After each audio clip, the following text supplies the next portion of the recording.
It's not the weekly poll, it's Absolute Comics with Benny and Sal and guest host Dylan.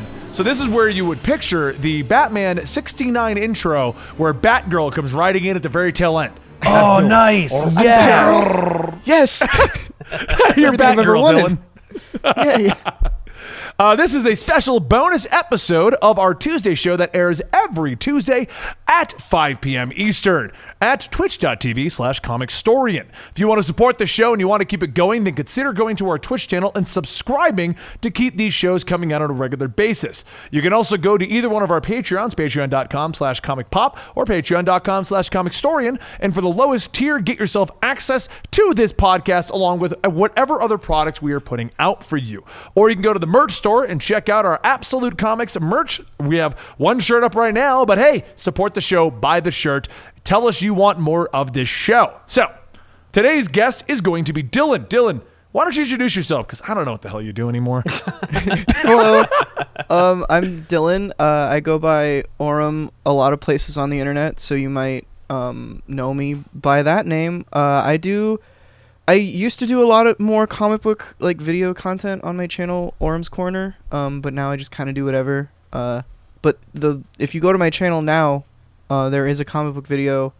I don't really know how to describe it, but You're really good at promoting yourself. I'm just letting you know.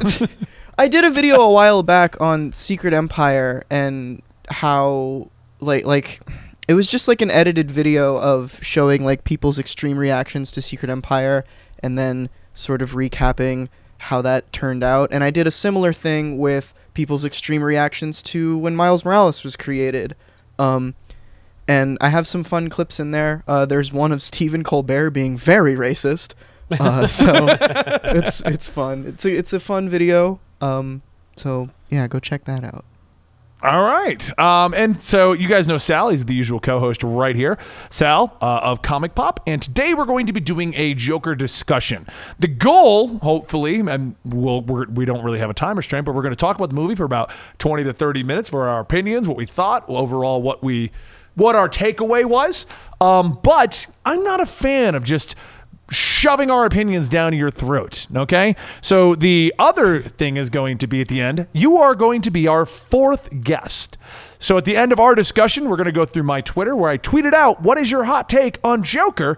And we're going to pick out some of those tweets and we're going to basically discuss those at the end of the show. You still, if you're watching live, you still have a chance to go over to my Twitter at Comicstorian where you can go ahead and grab that tweet. We do the same thing at Comics Experiment, so you should already be following my Twitter.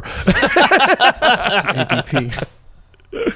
All right, so why don't we kick it off? Sal, you're the freshest eyes on this movie. You literally saw it how long ago?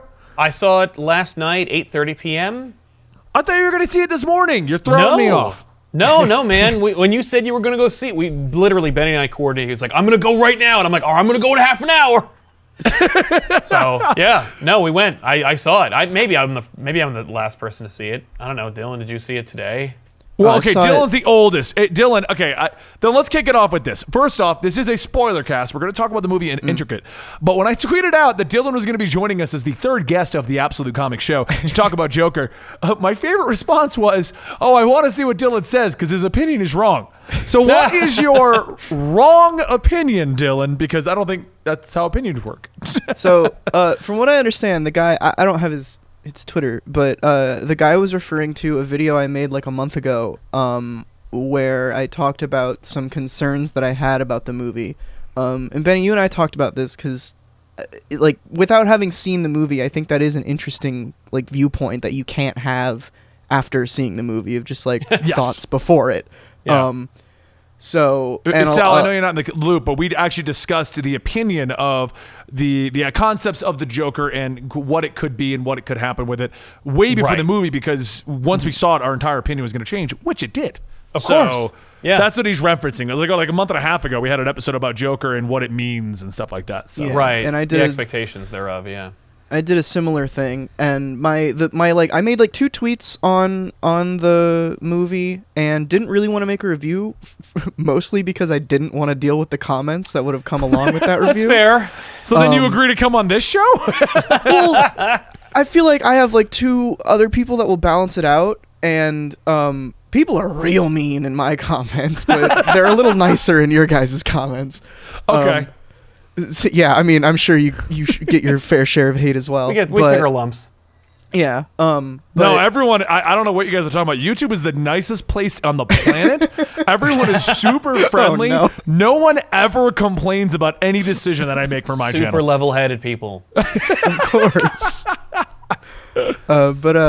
Yeah, so I made a video talking about my concerns, and a tweet that I made was basically saying that, in short, the movie was pretty much exactly how I thought it was going to be, which was fine, and a lot of my concerns in regards to how they treated the Joker were confirmed, at least in my eyes. And I guess that's what some people are like, no, you're wrong. But opinion. Okay. So You would consider that that's your hot takeaway from the whole movie? Well, we'll enter with that. Sure. I mean, I think if I had to summarize my thoughts on the movie in general, I would probably say that it's a movie that, and there's like a conspiracy theory that can go along with this, but it's a movie that doesn't really feel like it needs to be a Joker movie, and never really commits to that when it starts gearing up to be that. And it takes forever to get to the point where it's like, it's a real slow burn. time for Real slow Joker. burn of a movie. yeah, it's like the first, pretty much the first 2 acts is origin without too much Joker stuff going on. And I'm not even talking about before he puts on the makeup or whatever. Just in the way that he acts is very not Joker-like. And that in a lot of Joker origins that we see, that does happen, where he's kind of like a normal dude and something happens that turns him into the Joker. I thought a lot about The Killing Joke while I was watching this movie. And the reason for that is I was trying to quantify in my head why I thought showing the origin in this movie wasn't working for me, but showing it in The Killing Joke did.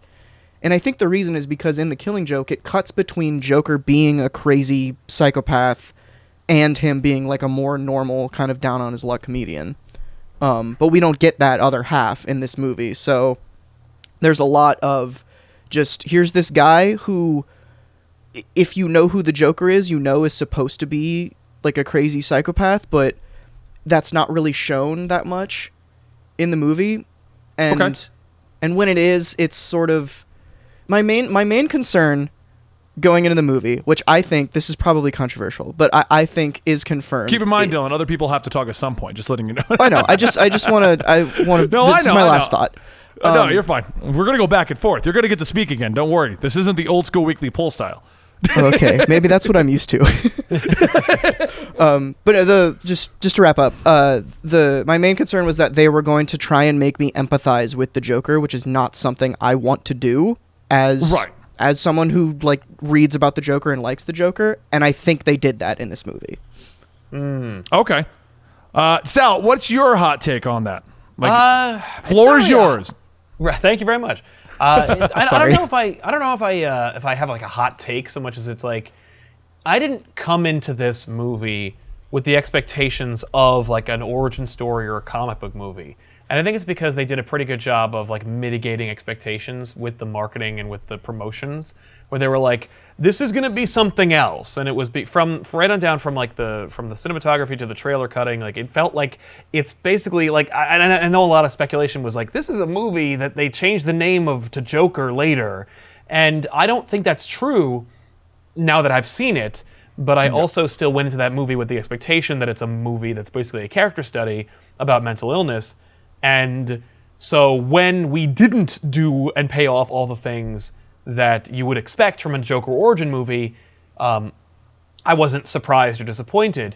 And I was actually more surprised when I got DC/Batman references in the movie, where I'm oh yeah, we're watching a Joker movie. I forgot there's some Batman stuff in here. And I was almost a little disappointed that they were even in there because it was such its own animal. Right. And and so when I approached it from the perspective of like it's its own thing, and it's like Joaquin Phoenix is not going to come back and be like a 65-year-old Joker villain for Robert Pattinson's Batman. So oh my god, that'd be so weird. I've actually I heard a take the other day that was literally like, this should be the bedrock for the new DC universe, and just go from here, just as a morbidly fascinating, like, ha ha ha, do this now, universe. I don't agree, but I thought that was just a funny exercise. But like, even in as its own thing, as its own animal of being like a character study, it does this kind of like amazing job, and then decides to talk about other things and never really commits to any one particular theme. So like, because I saw a lot of people talking about this movie being a commentary on mental illness, and it does a more accurate job of shining a light or microscope on it, but then not really addressing it to the point where it's like offering solutions or giving you a perspective. And that helped a lot, like, to kind of make it into something else. I don't know. I was really impressed with it on many different technical aspects. And I'm really glad that I went into it not expecting it to be like a Batman prequel, because that really helped. Yeah. And then, of course, when they do tie it into Batman, it becomes something else, and then it makes the movie become that much more multifaceted. So you're like, oh, it is this like exploration of like this character, and it is this, and it is his journey, but we're also tying it in with Batman, but we're doing it on the other side of the spectrum.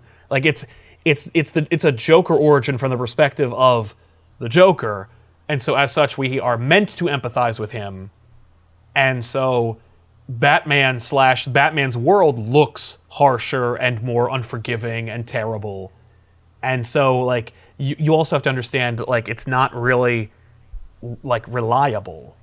So, or it's like a weird, creepy deconstruction of Batman. And, like, a condemnation of the 1%, which is like, right on, okay, if you want to do that, that's fine. But, like, don't make killer clowns then. But you know, my wife and I saw this movie together, and she had a really particularly interesting take that I really wanted to get out there because I just found it so fascinating. And it's that, like, because it's about because it wants to be about mental health, but it's also by the guy who made The Hangover. Like, it does an okay job, but it also becomes muddled. But you have this element in it where you suddenly find out, like, I don't know, an hour into the movie, that Joker is not a reliable narrator. And that the point of view of our protagonist is something you can't believe in or take stock in. Right. And so now it changes your viewing experience and your understanding of that character. So, like, you see him kill people who kind of deserve it, and so I can see why some people might be like, oh, this is like incel bait, or this is supposed to like be meant to enfranchise this disenfranchise. We're only seeing who he kills that helps his narrative. But there's a sequence where there's this character that like is meant to be kind of like a love interest, and then it is completely turned on its ear. And there's like that moment where you're kind of like, oh, the whole movie's shifted. But what is their fate? And if you start to wonder like who else Joker's killed in his like journey, you start to go like, oh, maybe he's actually not sympathetic at all. You know? So that's kind of my hot take. It's like it's almost a really, really smart movie. And it does a nice job of being so atmospheric. Like, it achieves a lot of the things it set out to do. Right. What do you think about that, Dylan? I'm going to get to my take in a minute, but the idea that it's a take on mental illness. Because I've not heard you mention that at all, and I know you're very sensitive to those types of topics. Well, that was something that I talked about before. Is I was worried that they were gonna, and like you said, like the message about mental illness was kind of muddied, and right. I agree with that a lot, because one of the like feelings that I took away from this movie was, you know, the way that they show mental illness is not like there's a lot of it that's just seems like, oh, we're gonna make him like have mental illnesses because he should in this climate or whatever. And like he can't spell, and like there's it's Like, a lot of like You felt shallow. a little too far. Yeah, like a lot of shallow showings of mental illness, and how, of course, if you have mental illness and you're neglected, and this all culminates in that line, again, spoilers, in the line at the end when he's talking to Murray, he's like, "Let me tell you another joke. What do you get when you cross a mentally ill loner with a society that hates him or whatever?" Yeah. And it's like, so is your message that if you're mentally ill and you don't have help, you're gonna turn into a psychopath? No, I don't think that's what he's trying to say, but it is like the monologue. Like he has this rant at the end of the movie, spoilers, but like that for me is the worst part. And it's like Yeah. for a lot of people it's like the culmination of him being the Joker, but like no. Like there's a lot of his transformation into who he becomes is so well executed visually that there's so many moments that like that hurt it by having that monologue. Like he doesn't need a monologue No. for me to get who he is and what he's become. And when like again, like this is a Tiffany thing, but like the sequence where he's behind the curtain and he like does his dance. Yes. There's something a little bit more more physical that's happening where he's like physically becoming this new person. And like he threw out his playbook. He's rehearsing to be on the show, and then he throws it out entirely, and his confidence is there, and he's ready to go.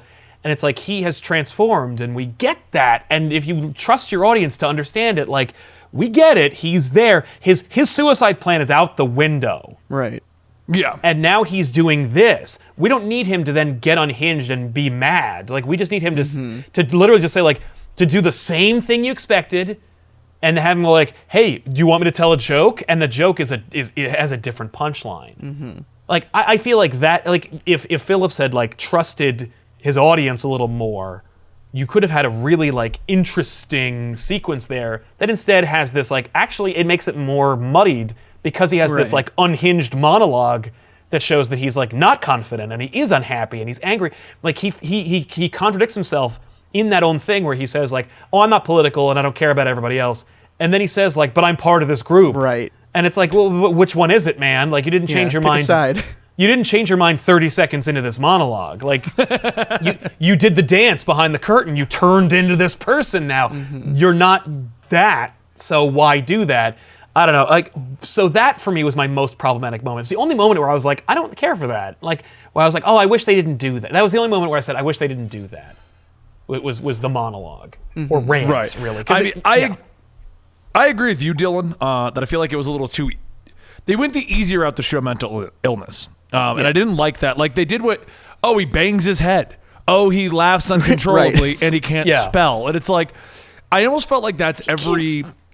I can't get over the spelling thing.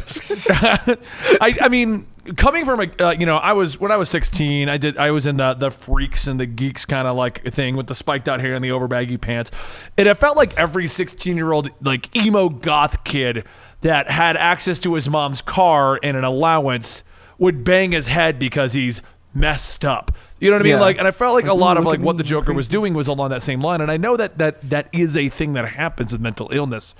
But there was no deeper level to it. Right. Taking what you said, Sal, about like he's the unreliable narrator. We also didn't go deeply into that. Yeah. We just discovered like, oh, not everything that he says happened. And then we left it. Like, Well, yeah, but I was also starting. Oh, God. Go ahead. No, you're saying. I was going to say, like, the mental illness thing, it starts out where it's like a pretty, I don't know, it's a pretty, like, uncomfortable look at a protagonist who is handicapped. And then you go further and you find out, like, that his past is unreliable and you don't even know, like, where he comes from. And then you find out where he comes from. And it only took seeing another review about it for me to even question whether or not he actually is mentally challenged, and that it was the 7 or 8 different prescriptions that his mother made him take that were actually causing these problems.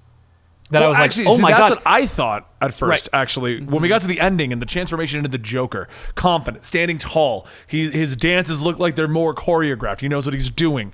He's Yeah. talking to Murray, and he even in the very ending where he's on the car, doesn't look mentally challenged at all.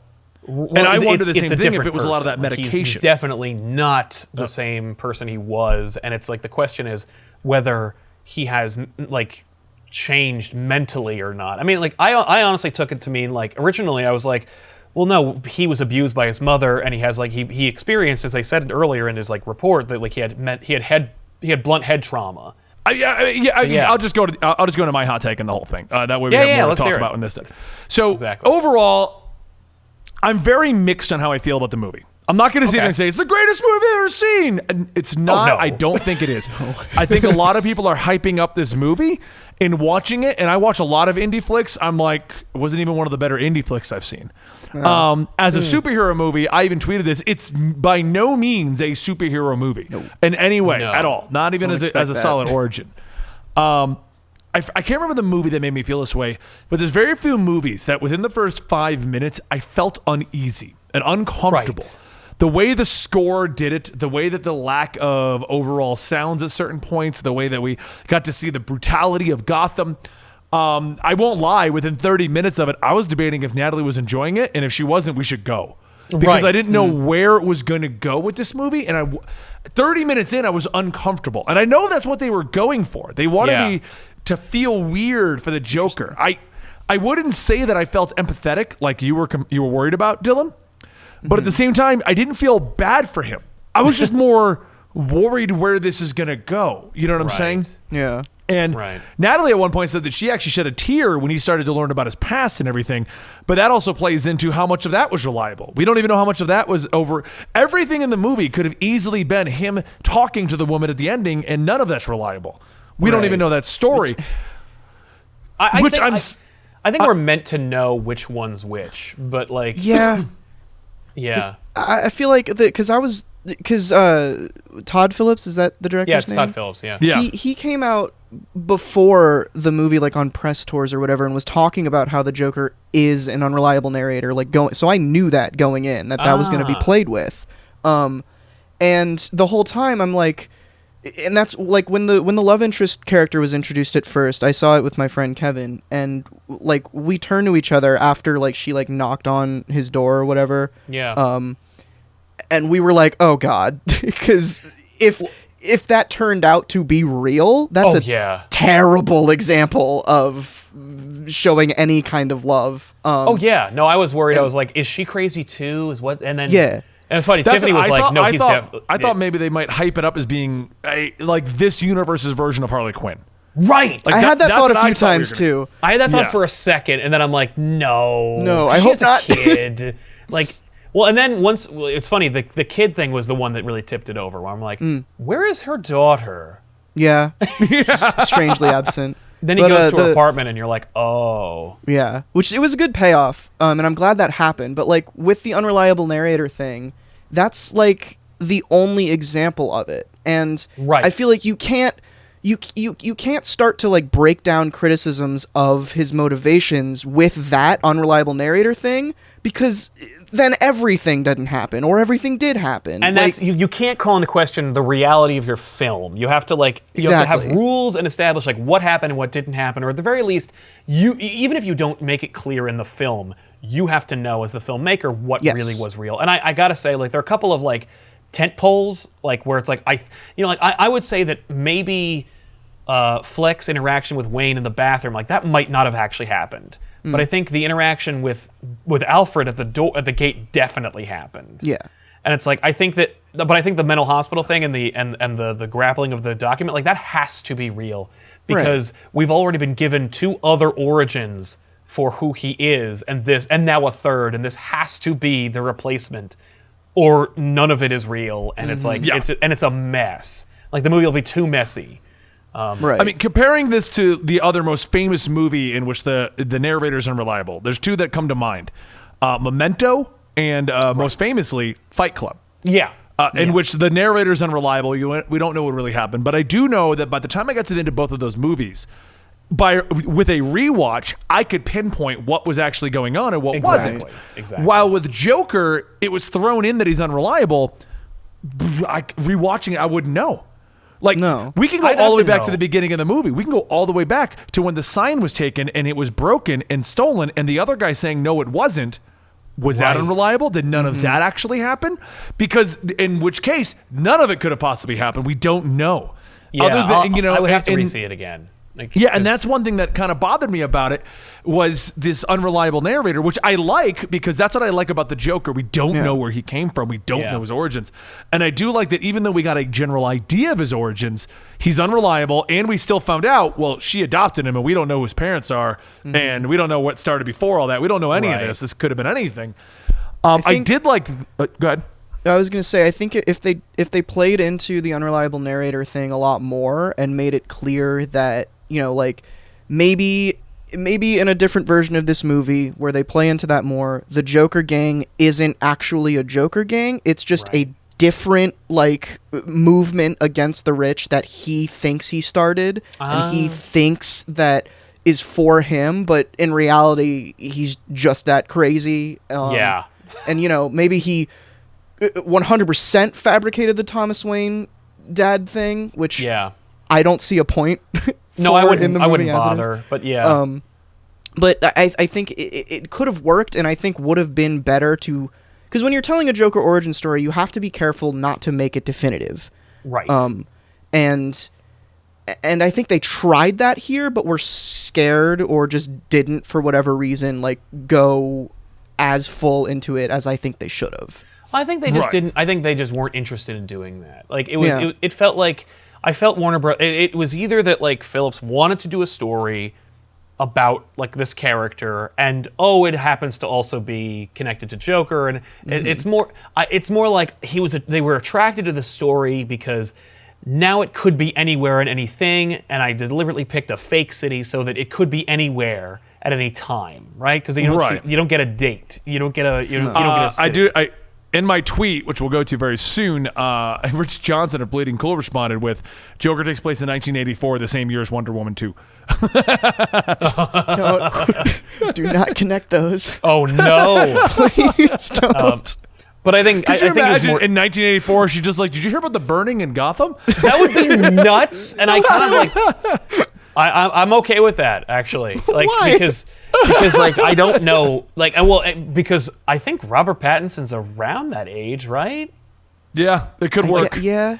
It It could work. Yeah. The is my like why? Well, and because like but The I will DCEU say like, now takes place in the 90s, so everyone can it's line just, up age-wise. he would be he'd be like 32 or something. Like that's fine.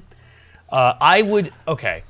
There were it's weird how like the selective Batman stuff like I kind of really loved.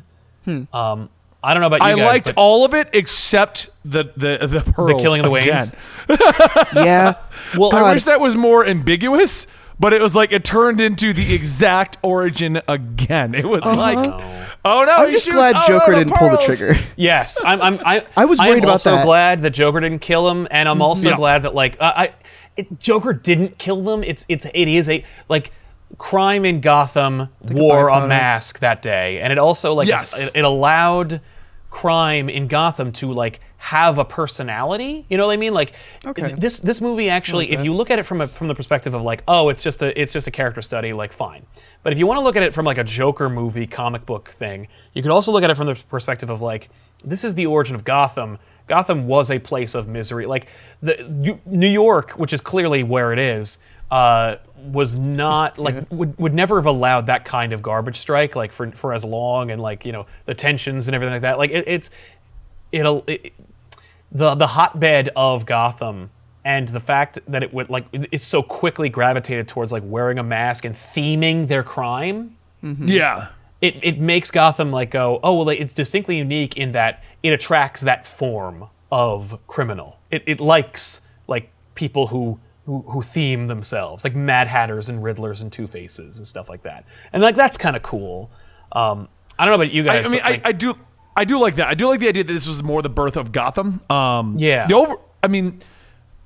I felt uncomfortable for the entire movie. It was weird because I didn't really at any point feel empathetic for the Joker. But I found the bad. overall.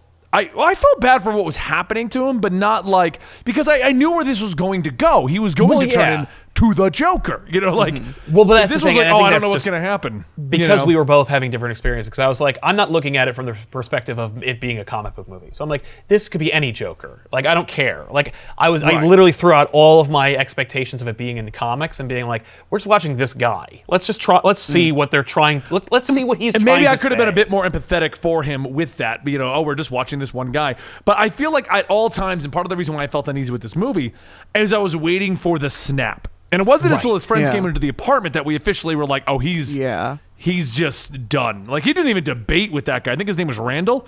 He was like, oh, yeah, no, the Doesn't gun. matter. Wah! And you're like, Oh, he whoa. decided. Right. Well, the most jarring and the first one that I was like, what?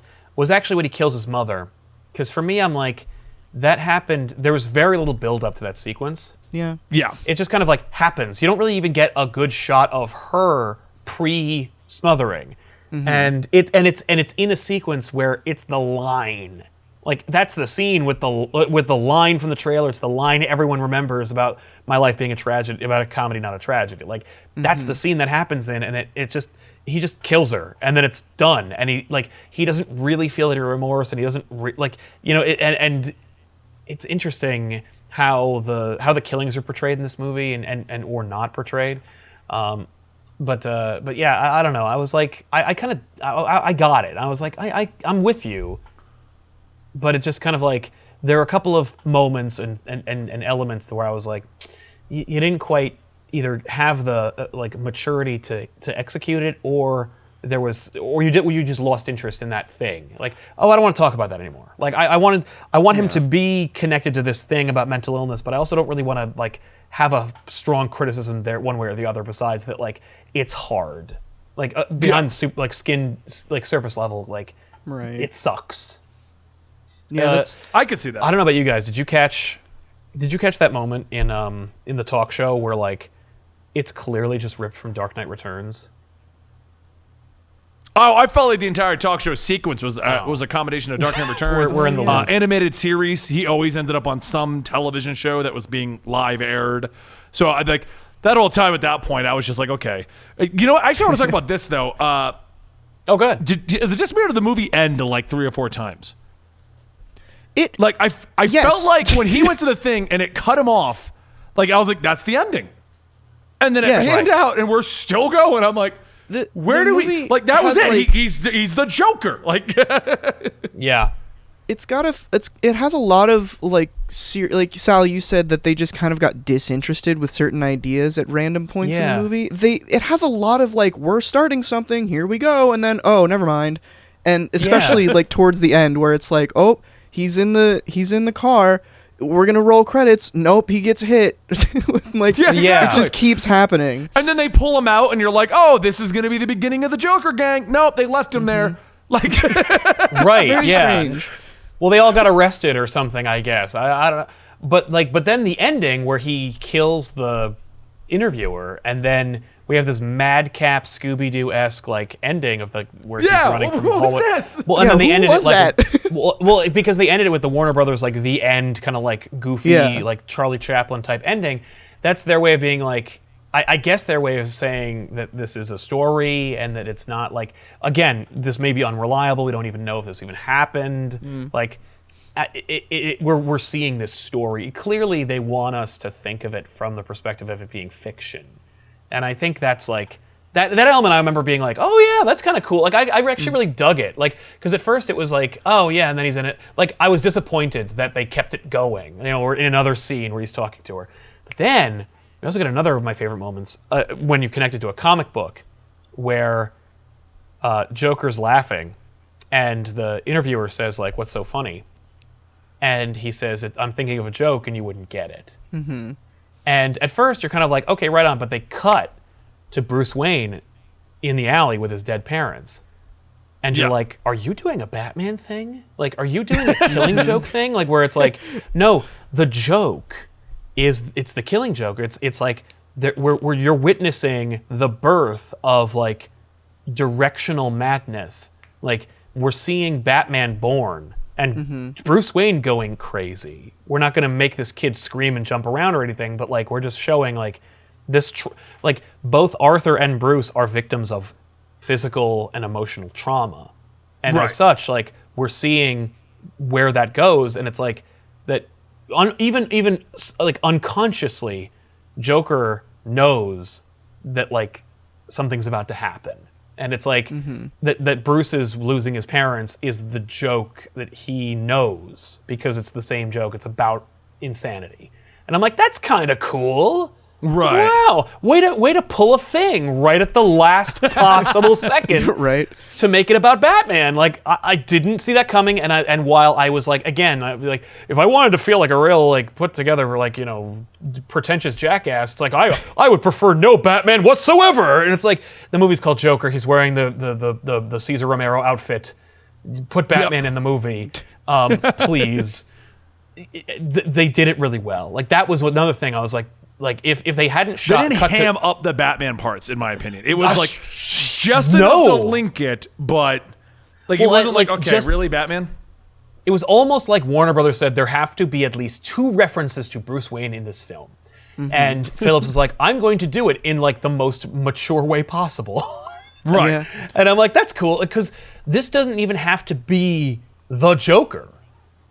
Because I think could've been maybe anybody. like, yeah, the crime adopting the face of a clown, the fact that Thomas Wayne refers to all of like Gotham's like have-nots as clowns, like any Joker could come from this now. And that Maybe could be 2 the more. Joker. Maybe 2 more. Maybe Jeff Johns will tell us what happens with them. Okay, guys, let's go ahead and see what the 4th person on our podcast wants to say about this. I'm very interested. and go into these ideas. Okay, so Nessie Ness 08 replied to me. I said, what is your hot take? That was the entire tweet. What is your hot take on the right. Joker? Okay. Honestly, this movie surprised me in a lot of ways, such as the direction they took the movie in, the balls they had to use such controversial topics, and how strong certain messages were. Even the way Joaquin portrayed the Joker in a way that fit well with the story being told. All right. It's not very hot. That's a pretty cool take. I can't argue with Rich that. Johnson says that it takes place in 1984, the same year as Wonder Woman 2. Thanks, Rich. Nope. Corvus the Crow states, probably my favorite Joker. I was also laughing maniacally at every kill. I don't know if that's not maybe not such a great take. That's a hot take. You weren't supposed to. But you know, if I may, it's weird that every person that you see Joker kill, you're supposed to want him to. Yeah, that's yeah. true. That's Like kinda, especially when his height mother. challenged friend Oh. gets away. You're like, don't kill him, don't kill him. And the he's like, you were the only nice person to me. when he locks the door, I'm like, and he does the actual like chain lock. I'm like, oh my god, he's gonna kill the little guy too because he can't reach the lock. right. I know, that's what I was thinking. I'm like, this is the most like horrific way. Like he's like, Arthur, can you get the door? I was just like, Yeah, oh my that- god. Oh my god! I was That like, was a here we really go. good scene. Here's where he's gonna kill him. By the way, just another like addition to that. Tiffany, who asked me at the end of the movie, she goes, "So did Joker kill the girl and her daughter? Oh, Yeah, absolutely. Because you never see them again." And it's like, 100%. that if he does, that's great. And also and not like awesome. I'm not like rooting for it, but like that's great because it means maybe he's killed other people, and you only don't see the ones he killed that like would make you not like him. Right. right. Yeah. I think the cut that if you go back and watch it, the cut when he's in the room and he has his like fingers as Yes. a gun held up to his head, they cut back to her and she's horrified, and then Right. it cuts away, and I don't know. Like unless he had like an actual gun in his hand, she would Right. not be as scared as she was with just like this. Right. I found So- that weird, that overall, the gun thing, because it was like she made the symbol and then he responded. Now, that right up to the bat, like just if I made a joke in an elevator at you, Dylan, and we got off the elevator and I started walking away, like we have discontinued our entire contact, and you're like, Benny! Hey, I'd be like, okay. Yeah, I want to die too. Like what? yikes! Yeah. Exactly. Like the way it was handled, even when he did it, I was kind of like, Arthur, No, she's not going to be happy. Well, he takes it too far. He always takes it too far. Right. So, yeah. Right on. Hot take. That's a hot take, man. No. Yeah. Don't laugh at that. No, do not root for the killings and laugh at them. Oi Throwdown states, loved the mental health message throughout the movie, as well as the in-depth shots and dialogue. Joaquin Phoenix was phenomenal. The mental health thing is something that constantly comes up. So Yeah, I'm glad they addressed it. I wish that they could have. I wish we had like a definitive answer about Joker and whether he was like born handicapped, like physically handicapped by trauma, or just induced by medicine. Right. But I do like the fact that it's nebulous because it allows us to have a conversation. I think the message would have been even better if it did turn out to be like the medication. I feel like the problem with the mental health thing is, you're right, we didn't go in either real direction. If he really was mentally challenged, or if it was brought on by the medications. And I feel like if we had gone in one direction, the message itself would have been solidified. Well, right here, it's just more like mental health is bad. Don't ignore them. It's like the frankness in which they show it is I think good. Like, I'm glad they did that. I will say, apropos of showing things, and he said like Joaquin Phoenix's performance, it's a good looking movie. Like, it's a shockingly well shot film, because I looked at the cinematographer's roster and I'm like, that does not equate this. You must have gone back to school. It's a Right. this is a good looking movie. Like, every frame of painting. This movie looks good. Yeah, that was like my knee-jerk thing, like out of the movie, aside from like the complaints I had about it, was just this was a gorgeous movie. Oh, Literally, it was 100%. Very pretty. Like, literally 15 minutes in, I just turned to Tiffany, I'm like, this movie looks great. it's a very pretty But I'm movie. uneasy Regardless about of how we feel about it. Yeah. Nachi Ket, I can't. Not you gonna read an answer. You're not gonna read it. NACHIKET space NAIK. The Right on. relatability isn't I'll go out and stab somebody. It's should I get help when I have negative thoughts? The first thing my wife said after the movie was, I know we will forget this soon after the movie, but we should be kinder to people who you never know what someone else is going through. That's a great message. It's a great takeaway fair. from this. Yeah. I like think that take. that's a great takeaway that I think a lot of people should have, is to be kinder to those who have mental problems, mental illnesses. You don't know which one's the Joker. But sure. But like the worry that I have with like displaying, I worry that if this is gonna be a movie that pushes the conversation of mental illness forward, that a lot of people who aren't so kind-hearted will take the wrong message and will be like, oh, well, I should be scared of people with mental illnesses because maybe if they get off their meds, they'll hurt me in some Joker, way. yeah. Yeah, which is My already takeaway a stigma is- that people have. Yeah. Yeah, my takeaway is that I liked Thomas Wayne and I want to be him. And Right, that's, Uh-oh. oh. Yeah, because all he wants to do is go to the theater, and there's these people keep bothering him. He just wants to be These mayor clowns. and go. He wants to be mayor and see Chaplin on screen. I mean, we can all Yeah. relate to that. all right, Maud Chally says Arthur is a sympathetic character at first, and the reason people feel the movie was too violent is because they felt good when he killed those 3 douchebags. Yeah, Joker right. makes you question your own morality, and I think it does. It does a really good job of that. That's a fair Because point. you kind yeah. of agree with him up until he's just mass murdering. Well, even then, like, he doesn't really even mass murder. He only kills, like, well, we don't know how many people he kills, but, like, they take away as much as they can of the sympathetic nature of the Wall Street people. And you're meant to be even more outraged because of how, like, trumped up the Wall Street people are in the news. It's like, oh, I feel bad for them because, like, these poor people at the prime of their lives, they're young, blah, blah, blah. When you saw them, when we met them, they're terrible people. And it's like, it's supposed to make you feel like uneasy and kind of like good Right. in like an animalistic kind of way that he like gets revenge on them. Because like, but it's funny because the first 2, or at least the first one, is self-defense. But when he shoots that third one, and then he hunts him down. He hunts the Hunts him guy down. down. Yeah. Well, and also that's like one of the first moments. It's like he becomes Joker, or like he gets the flashes of being Joker when he kills people. Like when he kills that guy, like that's the only time he walks with confidence. Is when he walks up to that guy who's crawling away from him. And it's like maybe because he has power or whatnot, but it's like still it's yeah. I hear what you're saying, and it's a good point. Chide says, some people will be disappointed as it isn't your traditional comic book superhero film. Joker's really good. I think one message was the Joker's created through our apathy. We created a monster and maybe we do deserve him. And he put a picture of the Joker's makeup. And I will say, I was actually against the costume and the makeup until I saw it at the ending. Like when he finally owned up to it, it looked and it was great. The slight like the tear kind of like blue coming down. I felt like I was looking at the Joker. Yeah, You know? I agree. Yeah, I think the colors and the makeup and all of it, I think, look great. Yeah, that scene when he's like descending the stairs, you know, he's spent the whole movie trudging up this like this miserable staircase. When he dances down the staircase in his full regalia, like it's poetry. I'm like, that way to go, like way to make a movie. I loved the abrupt cut after that when it focuses on the detective's face. Yeah, and I'm like, what is this guy doing?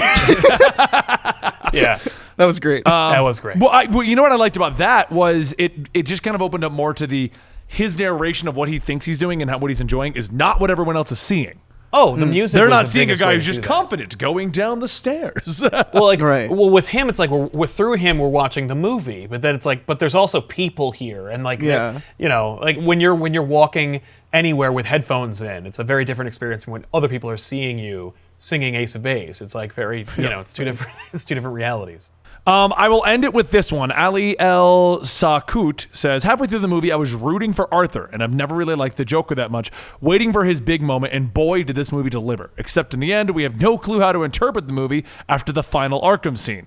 I think that was half our discussion here. yeah, for sure. No, I wasn't rooting for him so much as I was like sad. You know, I just felt bad, and then and watching him make like what I knew him to believe were the only decisions like open to him. Right. It's interesting to me that a lot of people have said that they either felt bad for him or were rooting for him at certain points. Yeah. And I didn't really get any of that. I guess you could construe some of my feelings for when, like, in the scene that we talked about where he, like, first really is the Joker when he kills that big guy and lets the little dude go. Yeah. That, like, for one of the first times in the movie, I was like, oh, here we go. Like, we're getting this. Yeah.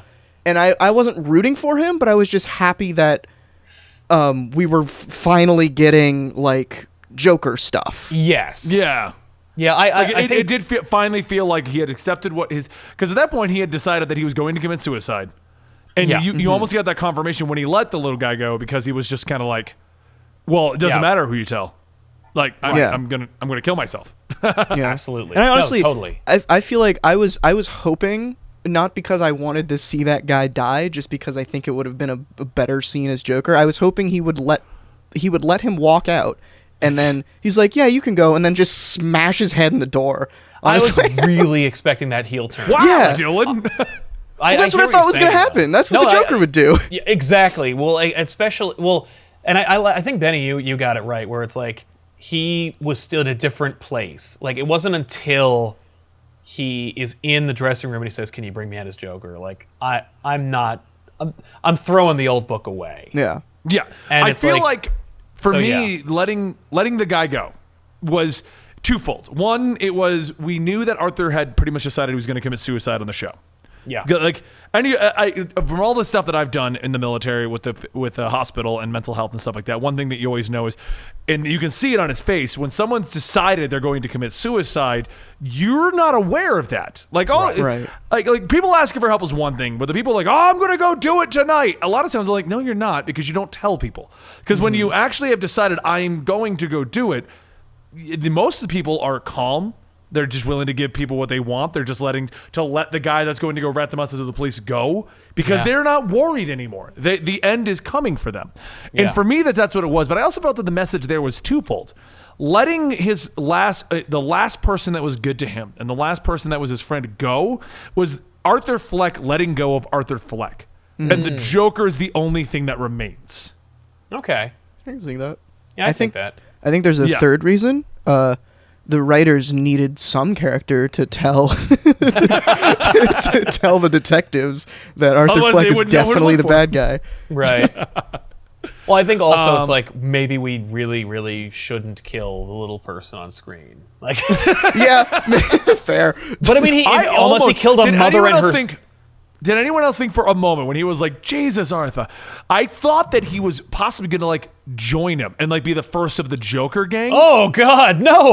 No, I didn't think that at all. I did not see I that was like, coming. is this going to be the beginning of the Joker gang? That's hilarious. I could see that though, because that was another thing that I didn't really like a lot of the Joker gang stuff, and part of that was because I feel like their motivations in the comics are more through either fear or money. Yes.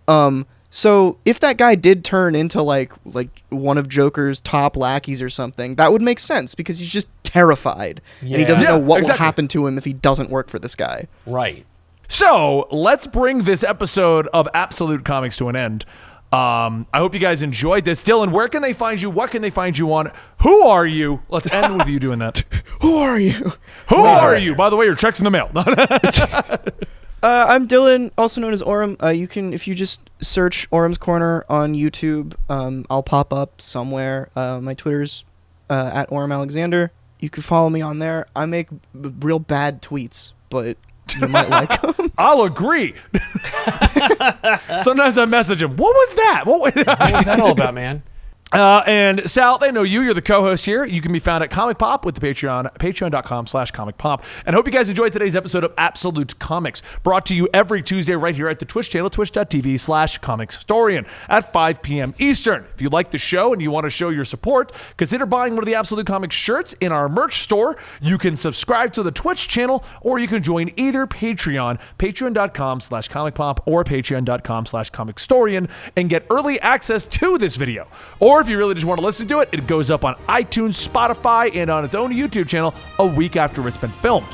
That's pretty much it. I hope you guys enjoyed, and we will bring this episode to a close. Yay.